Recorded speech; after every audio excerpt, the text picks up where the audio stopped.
Hey everyone, and welcome back once again. Tom Cornelius here again, application engineer at 3M. We've spread our body filler and now we're ready to actually sand our body filler again following the 3M standard operating procedures.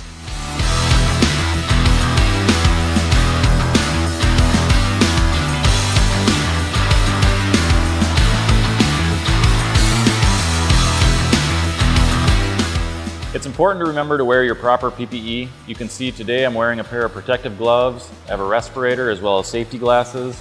Another thing to remember is that this video is recommended for the body shop or paint shop. For more safety and warranty information, please see the link below.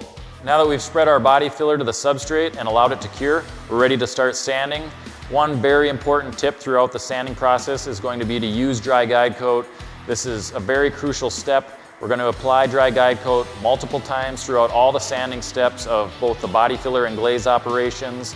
We need to make certain that we use dry guide coat to bed down deep into the sand scratches so that we can make certain we can properly feather out those sand scratches. Although dry guide coat is used for high spots and low spots and style lines, it also needs to be used to highlight these scratches that might be not only in the body filler, but also in the surrounding paint edges. So use dry guide coat. And moving to step one, again, we strongly recommend that we use dust extraction systems on both the DA and the block. We can start out with 80 grit on a DA and just simply knock down the spreader trails before we start blocking. Totally up to you. Otherwise, we're moving to grade 80 to 120 abrasive on a block, and we're gonna block the body filler, and obviously the goal is to bring it back to contour. We wanna get it straight, and we want it to feel good. And at that point, if it does feel good, we can reapply our dry guide coat and move on to the next step. Hope you enjoyed this video. We're not quite done sanding our filler yet. We've completed the first round of steps.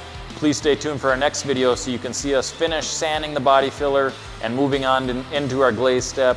Hope you enjoyed this video. If you did, please hit the like button. You can comment, share it, subscribe. If you want to see more videos like this, you can check out the 3M Collision Repair Academy. Thank you.